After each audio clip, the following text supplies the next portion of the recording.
Now, if you're struggling with self-sabotage and you don't know where to start, here, right here on this podcast, we're building the community. I want to remind you, breaking self-sabotage patterns takes time. You've been operating like this for years, every decade, like opera.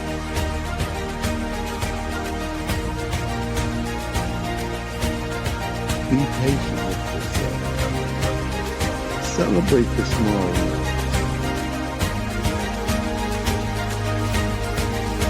We're building the community of people committed to breaking these cycles.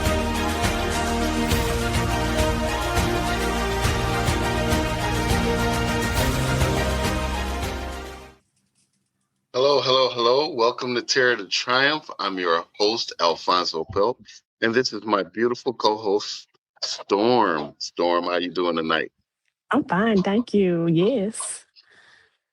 Well, you guys, we've talked about it all last week. We have our special treat for you tonight. Terror to Triumph hosts our first special guest ever. She's performed on Broadway as a singer and tap dancer. She's an influential speaker, alternative methodology healer, spiritual practitioner, trauma-informed educator, and author of the book, Transcending, Victim to Victory. Everybody, please welcome Heather and Ferri. Welcome to the show, Heather. Blessings. That was so exciting. What a beautiful introduction. Well, it's worthy of the person. We're glad to have you tonight.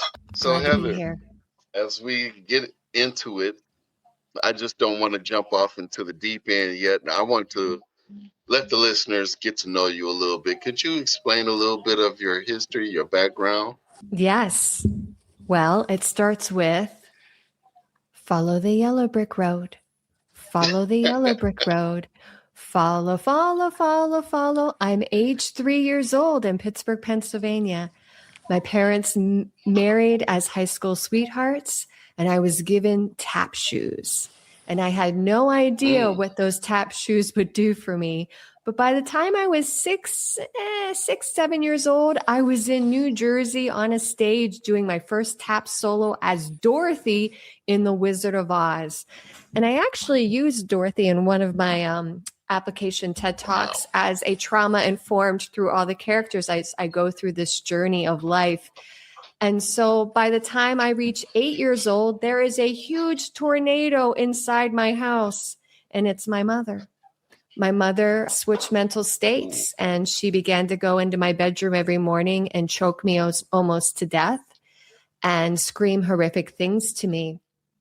It would be one thing if this happened once, that's life-changing, right? But this happened repeatedly over and over again, kind of like a tape recorder, kind of like a program that eventually, when I became older and could start to process that, I started to wonder, where did that come from? Well, it comes from ancestral generational bloodline of something, right?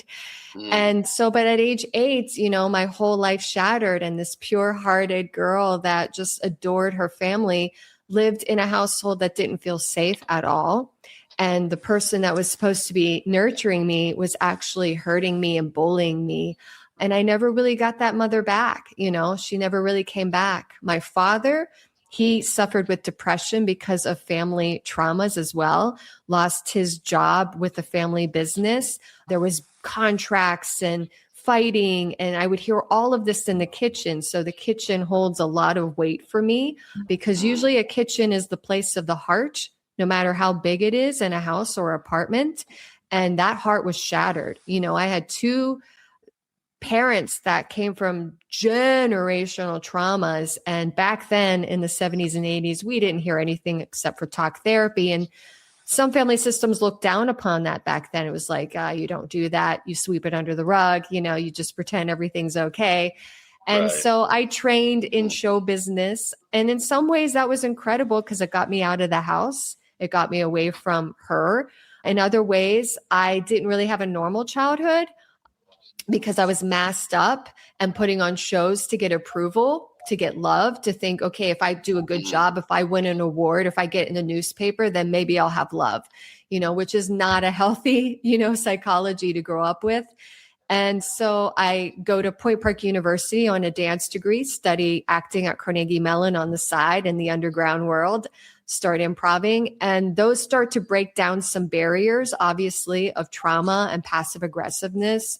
And I had some great teachers at Point Park who really, nowadays I don't know how the younger generation would deal with it, because they were not tiptoeing around things. They were very, very much in your face, like artists can be, triggering me, trying to address things that I didn't even know yet were happening. So I say one of my best mentors as an artist, as a writer, as a performer, was the one that honestly drove me up a wall. And I almost had a nervous breakdown in college because of him. But at the end of my graduation, I thanked him. Like, he was the most pivotal moment.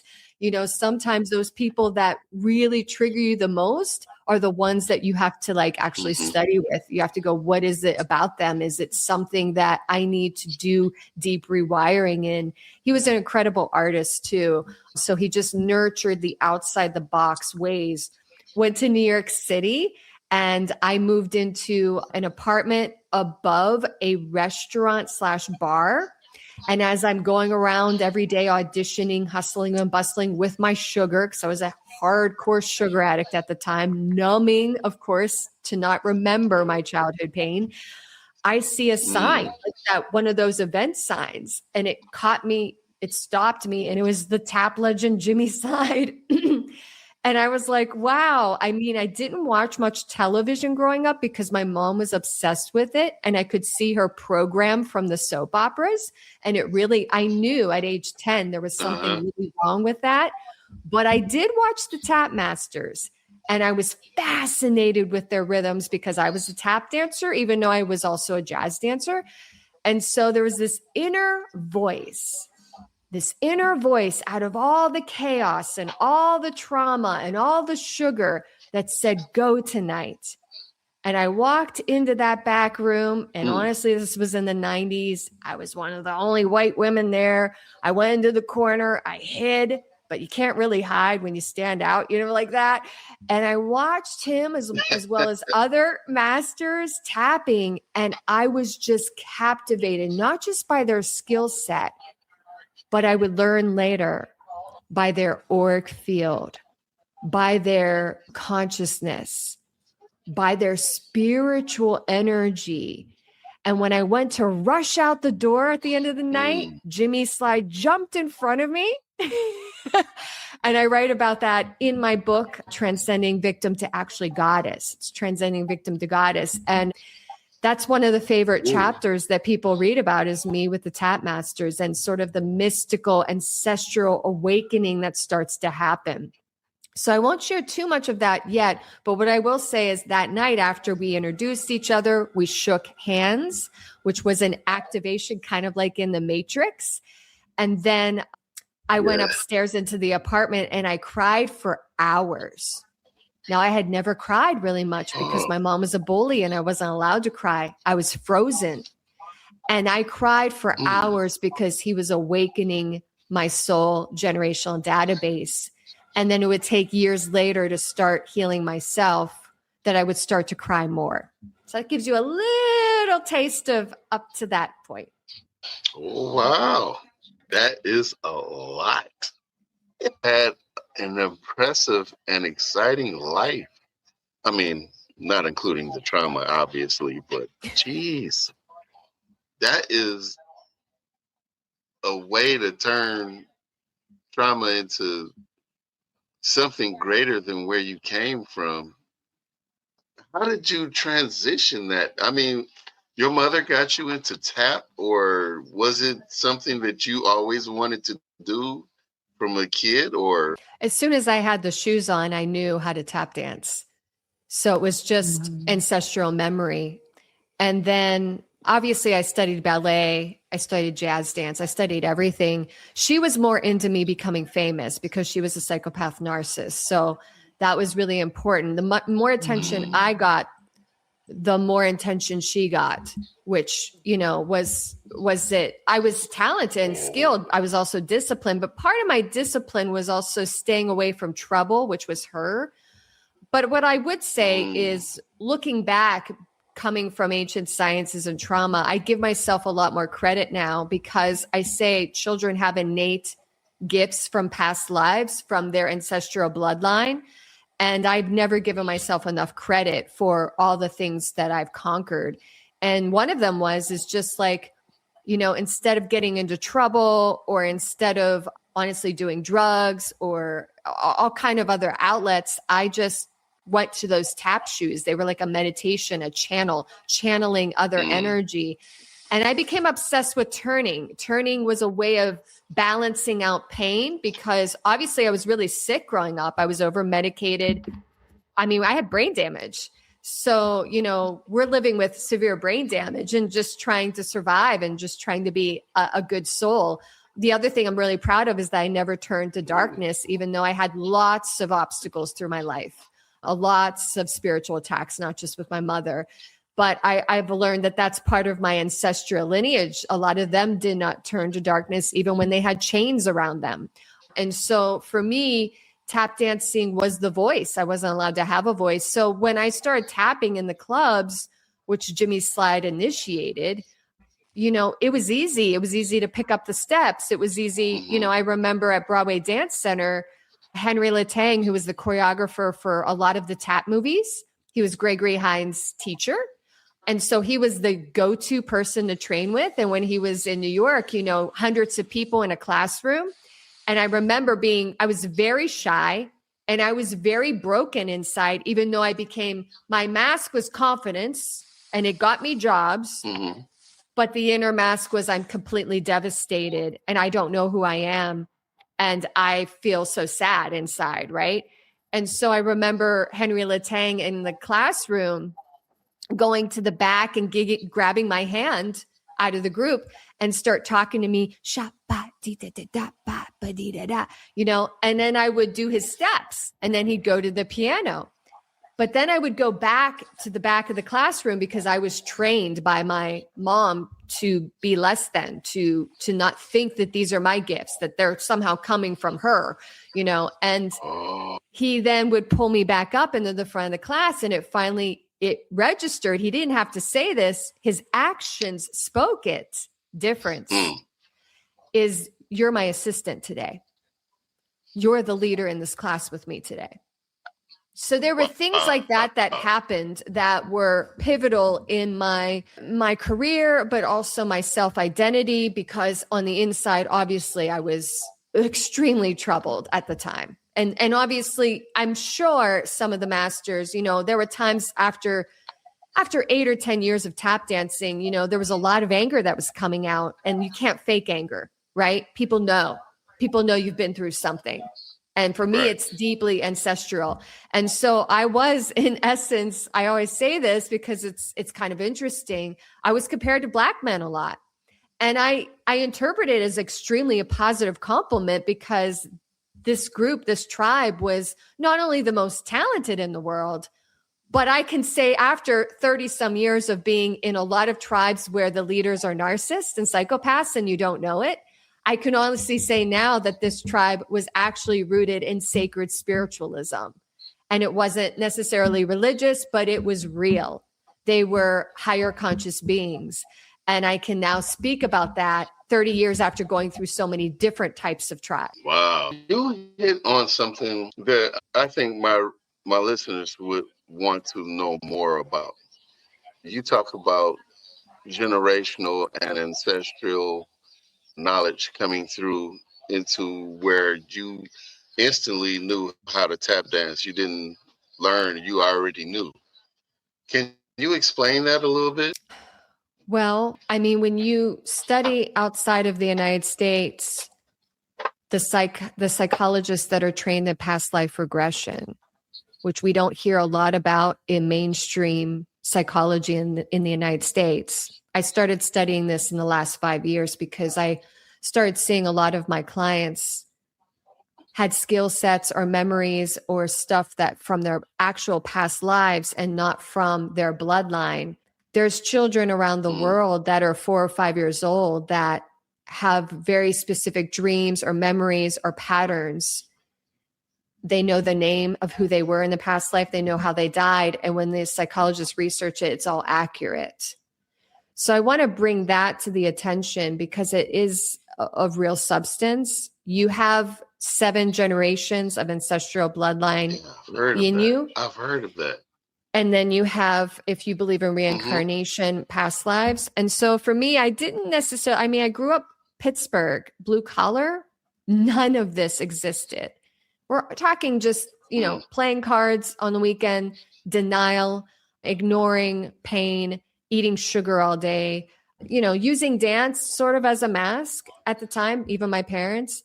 So none of this stuff came in. It was a slow process for me, but I can now go at age 53, having gone through not just my showbiz career, but also 18 years in a private trauma practice.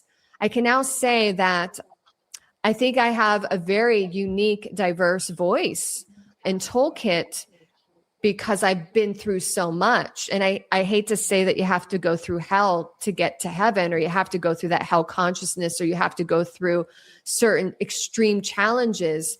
But for me, I think it was what I came here to do in this life, is to say, I'm going to rewrite the slave consciousness that was programmed into me. So for me, when I started to heal my traumas, which was a lot of sciences, and we probably do many shows on that, because it would take hours. But when I started to rewire my brain and work with doctors, they were hiring me as a coach.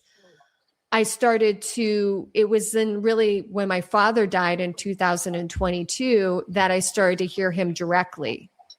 And my father started to guide me on the other side about what healing toolkit to throw away. He was also very concerned. I had a lot of psychopaths around me. I started to learn what is the word psychopath, because that was my mom. I never heard the word. So, you don't know until you know. And he never protected me or took care of me in physical form, partly because he was, in my opinion, sexually abused in the church as a child and was ashamed to bring that to the table with all the other family trauma. But what sexual abuse does is it causes dyslexia in the brain. That's the yogic library. And there's a meditation that I started doing that has medical research to reverse that. My dad was telling me, you need to do this, you need to do this. And I was like, I don't have dyslexia, but I did have emotional dyslexia.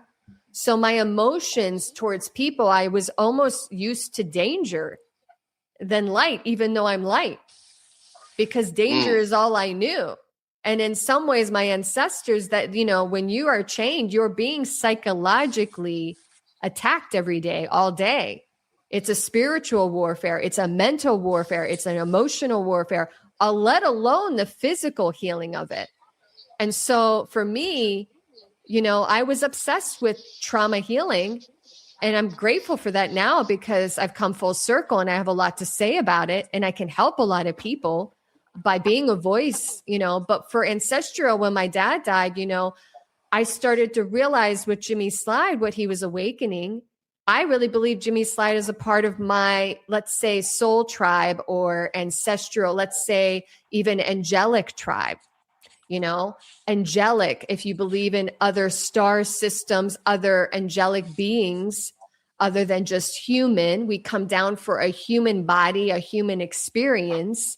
So for me, I can see now why Jimmy recognized me as that ancient, prophetic person, and why off stage he was asking me questions about God.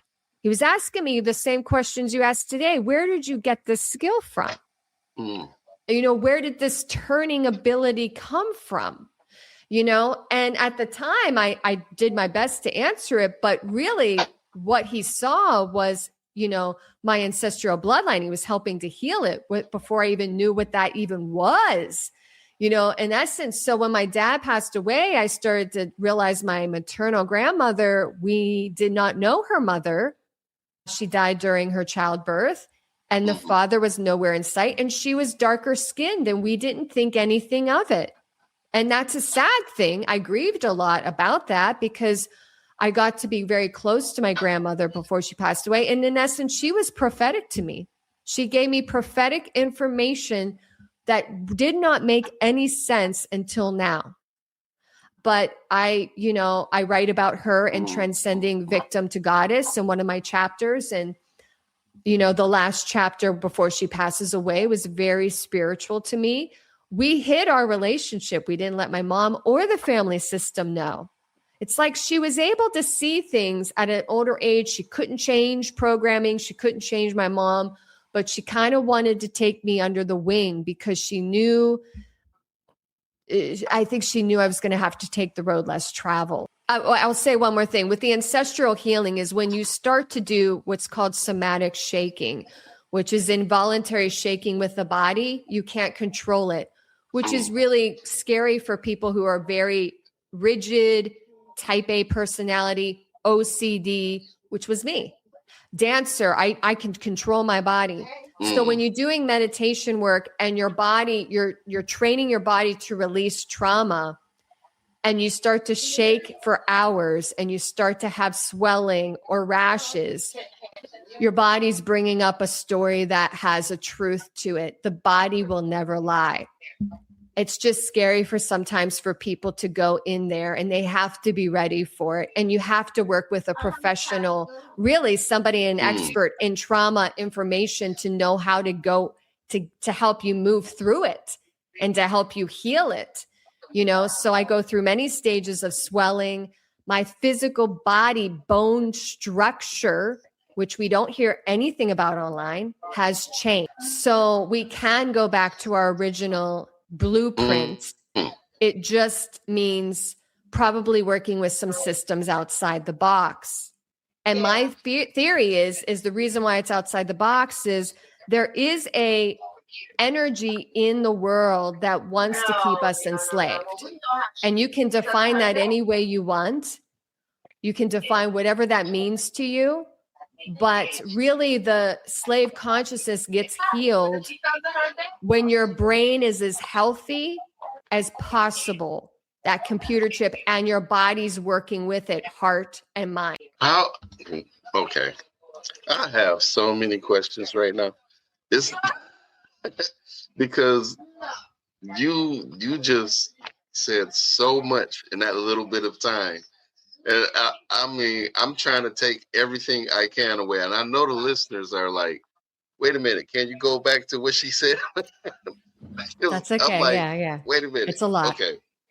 First of all, you were saying that you were taking a guess modern medicine as it's not all medicine, it's just a certain small portion of what medicine is, how we look at medicine.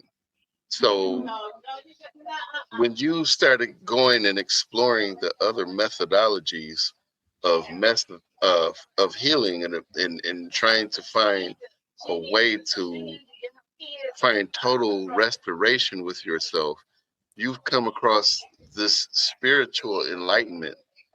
And I know listeners are like, how can we get the point that you use? What do you recommend for people who are like us, survivors? Yeah. Trying to find alternative methods of healing. Yeah. So before I answer that, I'm not sure if Storm has her audio on, but I'm hearing a lot of back. So I want to be cautious of that so that the listeners, the audience can actually hear us. So if she can turn her audio off, there's something else in the background speaking. So I just want to be cautious of that. So there's awesome. There's 8 ancient sciences. And so we won't get to them all today. But I will say this, I'm going to give you an example. When I talk about healing slave consciousness, you have to heal the pineal gland. And you have to have the hippocampus in the brain. You have to have it larger. So when slaves are tortured, and that's carried through the bloodline, it affects our brain. And so we have to strengthen it. We have to get it large again so we can become wealthy and sustain wealth generation after generation. So this doesn't mean the quick fix, like I'm going to sign the contract in Hollywood and do evil stuff, have wealth. I'm not talking about that type of programming. I'm talking about long-term Harriet Tubman, John Horace legacies that will live on many, whether you believe in other planets or Mother Earth. You're accountable for your soul database. So the first message is when clients come in to hire me, they're very brave because they're being accountable for whatever happened, whether they were a victim, a predator. You have to be accountable to heal. And you have to decide, I'm going to do what maybe nobody else in my family does, and maybe nobody else in my community is going to do. So that's the first thing I want to sort of state, because the first foundational things that I usually have to do, whether it's a client from Germany, it's a client from Australia, it's a client from Africa, or it's a client from Pittsburgh, or it's a client from Atlanta, I always have to do the same fundamental things. And so here's some of the basic things to consider, because if you're finding that your relationships are challenging, your money is challenging, your health is challenging, the elite do things differently, and they only provide certain information to the public. That's my view. So for instance, we've talked about this before we got even on this show about water. Water is mostly Mother Earth. It's a planet of water. It's a feminine planet. That's why it was called Mother Earth. We are mostly 70% water.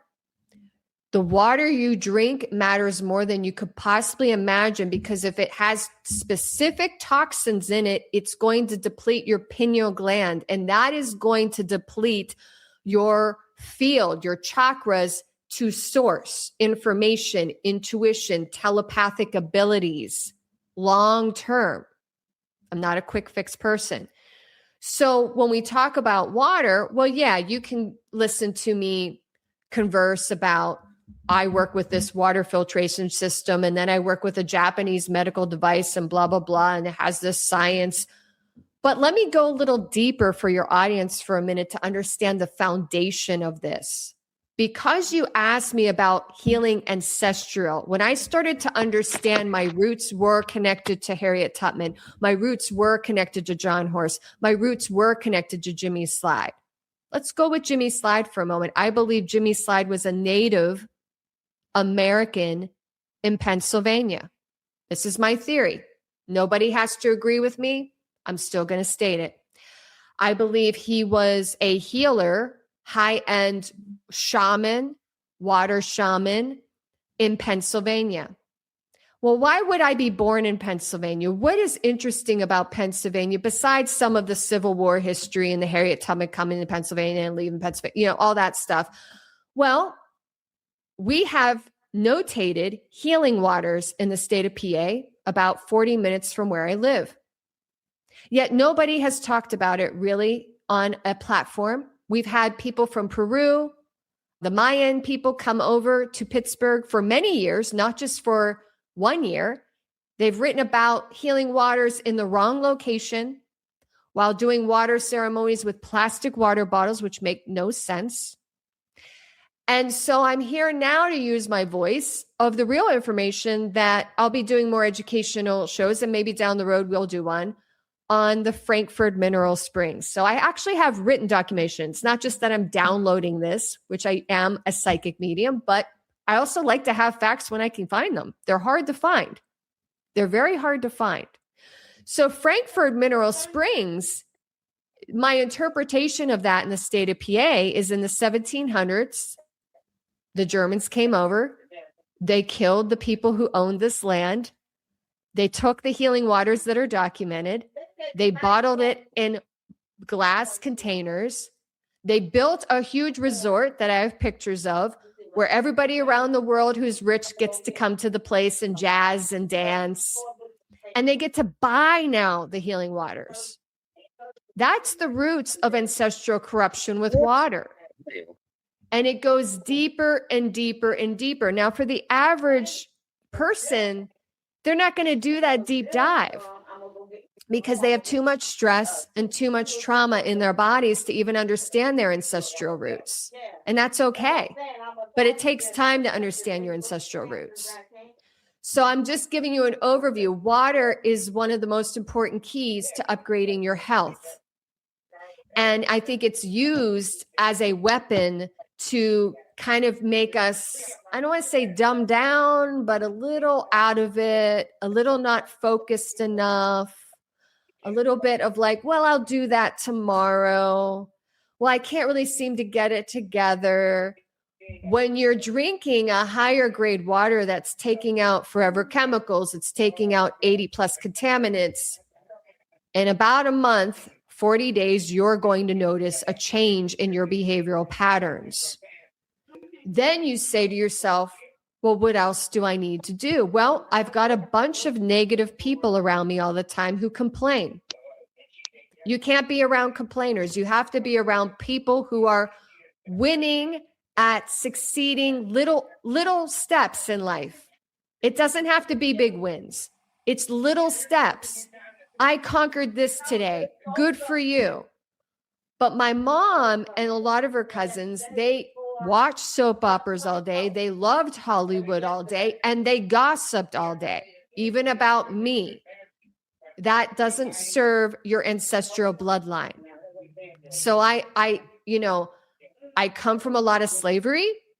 I come from, even as healers and shamans who have been murdered. But at the same time, I'm not going to sit here and go, poor me, or complain about it all day. I'm one of them. What am I going to do to get to the next level? And that's how I took it, one step at a time. You know, when you become a master tap dancer or a performer, you train. You have to be disciplined enough to train.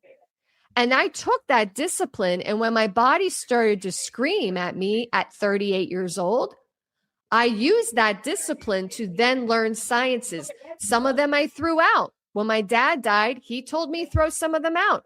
I didn't quite trust him. I was testing him on the other side. But now I'm humbled by him on the other side. Right? So it's a journey. And I will say this to my listeners, don't judge a book by its cover. Don't ever judge a book by its cover. I've had people in my trauma center that you would not even think, slavery comes in all colors. And it does right now. We have more slavery today than ever before in the world. It comes in all races, cultures. But even in the Civil War era, what I unraveled obviously white slave owners in my classroom. But I also honored Black. And that was a little shocking to me. I did not expect that. So it kind of threw away this whole myth of coloring to me. You should be proud of the color you are. But at the same time, the body doesn't lie. So when I have somebody shaking out, slave owners don't have that. They don't have the same type of traumas in their body. They don't have that. And so within weeks, they have a different type of narcissist psychopath wiring that's very hard to rewire. And I don't have the answer for that. I don't have a desire to work with predators. I did work with some. I didn't know they were predators at the time. A lot of people lie about who they are or what they've done because there's a lot of shame behind that. And there's also a lot of programming of entitlement and justification as well. They just don't justify. So it's an interesting journey. Even, when you're working with people, having studied the body in dance, having studied the voice in dance, it is fascinating because when you can master that, which is what we want people to do. Look, we have the Epstein files, 400 million out. Everybody was shocked by somebody's name. That's a deprogramming for you. Whoever it was that shocked that you saw, it's not a judgment. It's a deprogramming. But how are you going to program yourself so at the end of the day, we're not looking at, okay, Heather Ann Ferri's, okay, she's an earth angel, she's a mystic. Like, I make mistakes, But hopefully you see I'm an independent thinker. I want you to be an independent thinker. You're going to have to do the work to you're going to have to know in your environment who's fake. And I think a lot of us, because we didn't heal our generational traumas, we were fooled by a lot of people on the platform, and we're continuing to be fooled by people on the platform because we're not doing our work. I mean, think about the actions of Harriet Tubman. She didn't listen to anybody. She took actions to be able to help a slave consciousness programming get out of here. That is a totally different program than I'm going to watch videos all day and not really work on myself. So I was a deep dive. So, Miss Ferri, on your water, as a water addict and everything, how did you, I know you explained some of the details, but how did you become, this water addict, How did it start out? Yes. Sure. It was about 15-ish years ago. I was working with a client, going to his home twice a week. And he was very much God, faith, positive energy. And I remember that because I was so saddened by my family, just sort of disowning me, outcasting me because I came out with my abuse. So I was really, really heartbroken. And so he really lit up the room, and we would work together. I would do meditation and breath work with him. And he was more of a Western medicine believer, but his wife had studied Eastern science, and she'd studied the brain work that I worked with. And she wanted to see if that would help him. Long story short, I worked with him for 2 years, and we were able to get him more mobile, more accessible. Even though he was only in his 60s, he was having a lot of neurological issues. But then they put him on a special medical treatment. He wanted to do it. And unfortunately, he was hallucinating a lot on the drugs, and he became very angry, which really scared me because it really showed me what some of these pills, when we don't really know what they're doing, how they can change a personality and even the spirit of a personality. And I remember him hallucinating, and I went into the kitchen. We'd always get tap water for our break. And he ended up tap dancing in the kitchen. And he didn't know I was a professional tap dancer in my career. He only knew me as this yogi. And I called his wife after the session and I said, look, we know Bob is hallucinating, but I mean, did he tap dance? And she was like, no. I mean, he loved to go out dancing. I was big in Pittsburgh. She's like, I've never seen this man tap dance before. And then she asked him later, and he said something like his great-grandfather tap dance. We do not know if that's true or not. But he passed away the next week. I went to the funeral. The family was so loving. They thanked me for the work that I did. They really acknowledged that they felt like it gave them more of a quality of life with their dad and a longer life. And I was really heartbroken. I was actually angry at God. And so every Tuesday and Thursday, 12 to 1, that's the time I would have spent with him. I went into this sadness for a while, and I would just complain to God, why does everybody have cancer? Why does everybody have cancer? And I got the water is bad. And so I wrote it in my journal. And then the next week, this woman, African woman from about an hour away, came to one of my yoga classes. And on the liability form, she wrote electrolyzed reduced water at the bottom. Kind of like a Jimmy Slide activation, right? It's just words.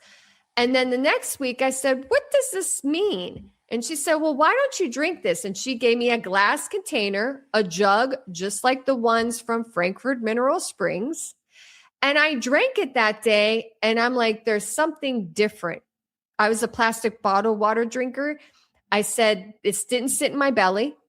I got a head rush because I had brain damage. So the water's quantum physics. This is the Japanese part of the medical device. And that started me on my education. I work for 2 different companies because Japan, they've had these medical devices in their hospitals for 65 years, but Japan's very sacred with their land. They actually have water springs still. that you can go and soak in Japan and have healing done, like experience skin rashes and all that. We used to have this in America is my point. And my point is we need to understand that this whole, oh, you have all this to pick from the stores to drink with is not a selection anymore. It's not a selection. So when I started to learn that, I became sort of the modern healer, Erin Brockovich.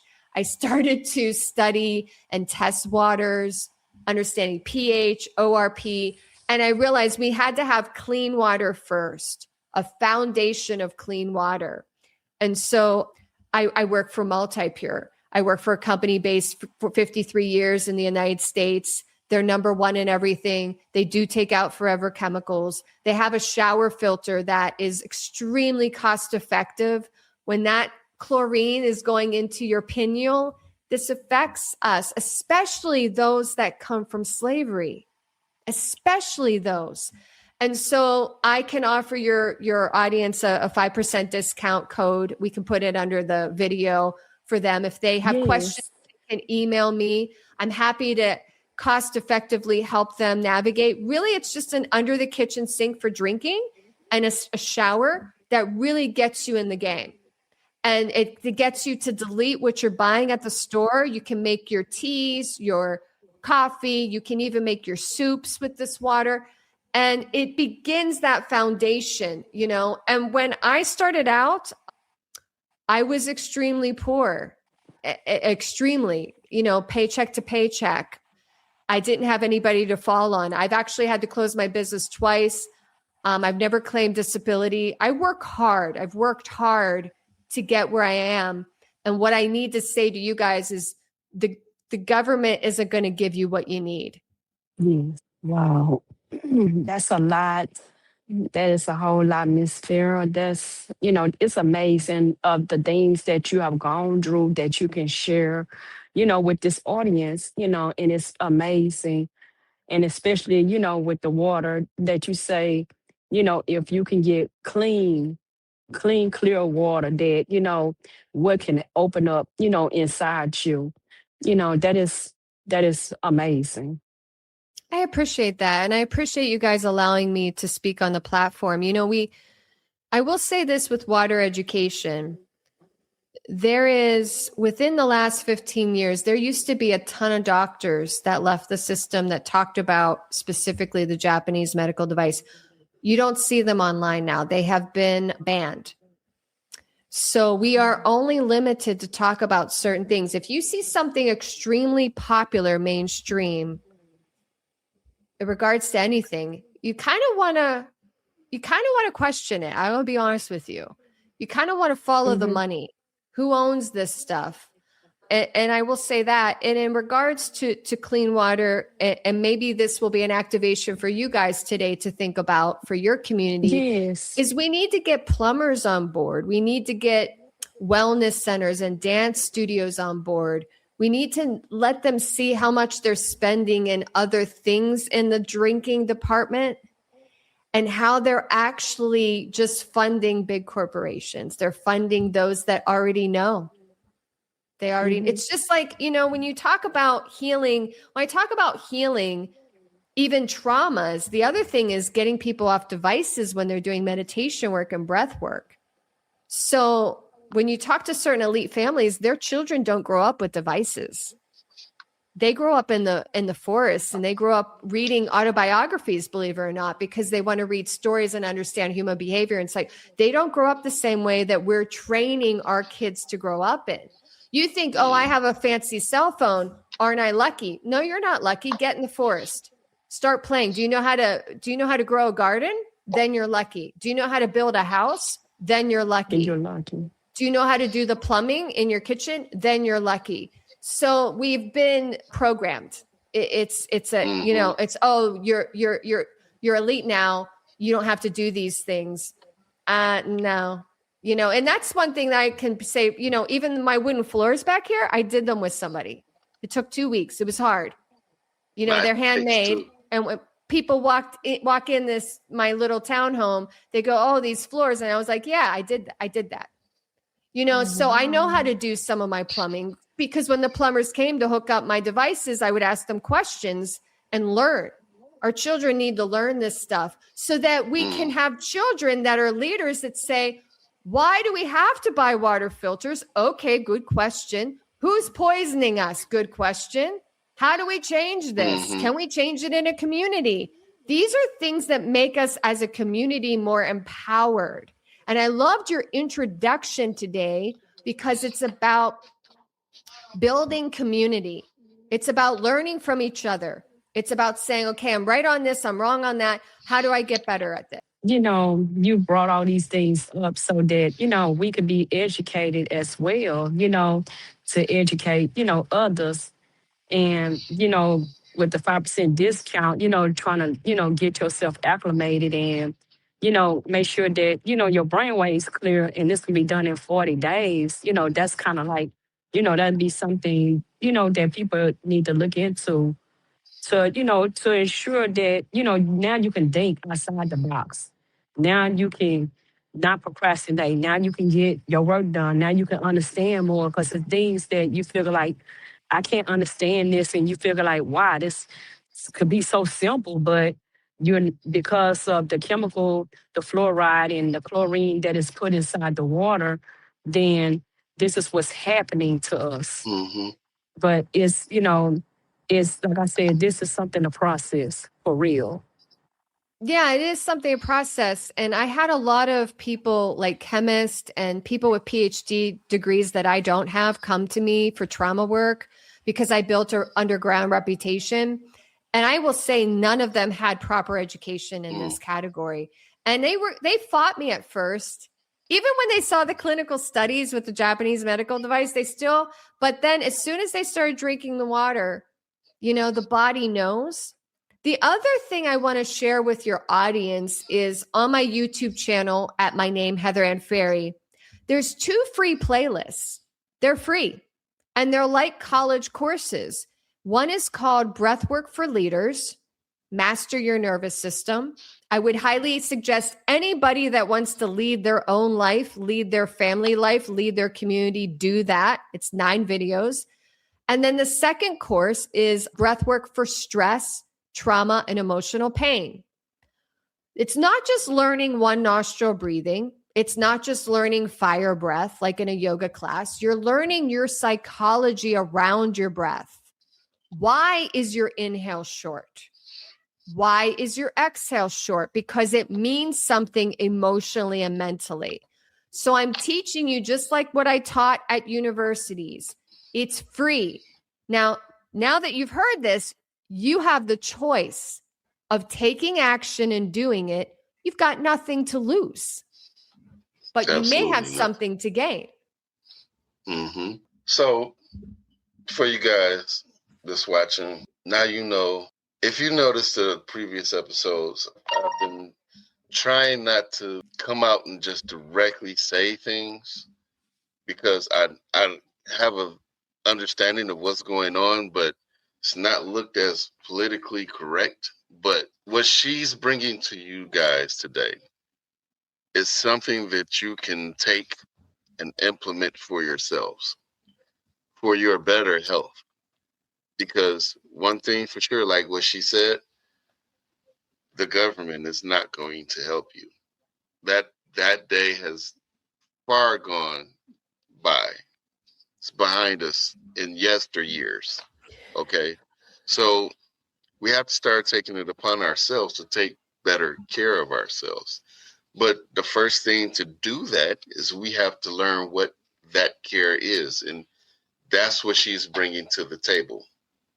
If you guys would like to go and check Heather, and I would absolutely implore you guys to go to her website, take some of her classes, buy some of her books, get to know what she's talking about, because that's helping you physically, mentally, and getting you back on track to who you're supposed to be. And that's what Terror to Triumph is about.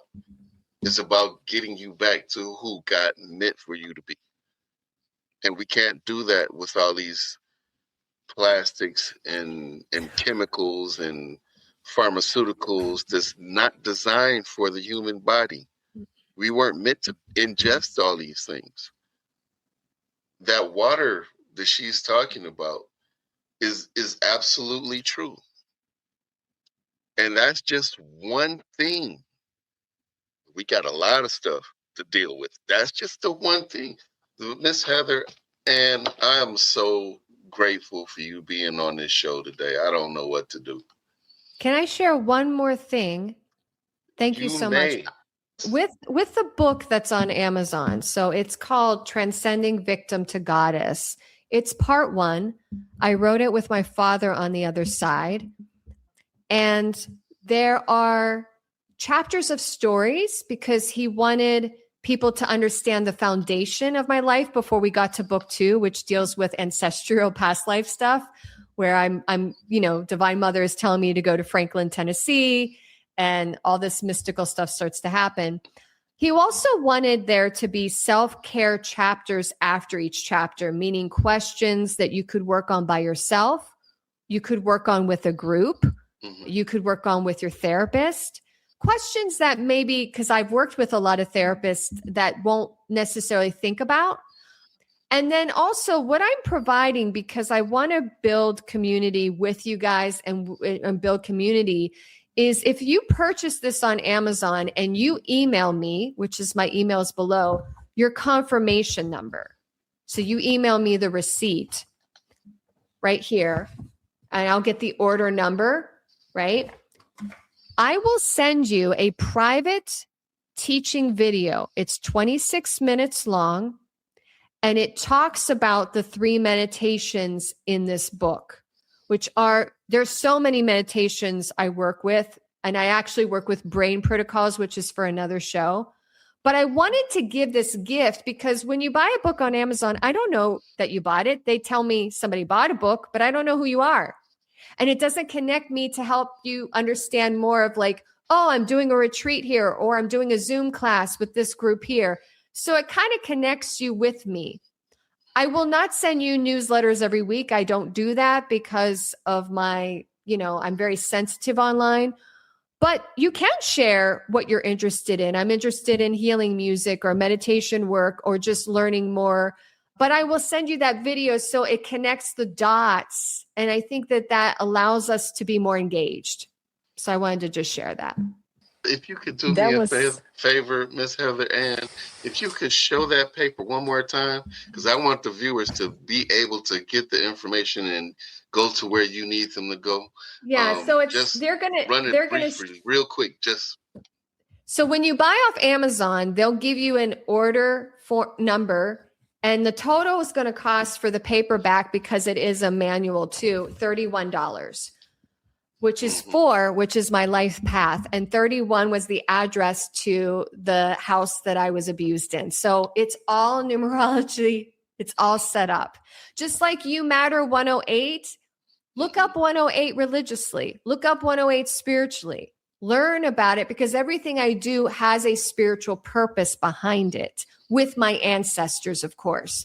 So when you email me this, I'll then know who you are, and I'll be able to put you in my contacts. You can introduce yourself. I'd love to know where you're from, what you're interested in, because I am producing music this year about Jimmy Slide, about Harriet Tubman, about my ancestors. And I am also doing workshops on Zoom. And also I may build a community where we talk together, but I have to build that community. So when you email me this, what I will do is then email you a private 26-minute video just going through the meditations in this particular book. So you get a little bit of experience of teaching. That is awesome. That is awesome. Everybody,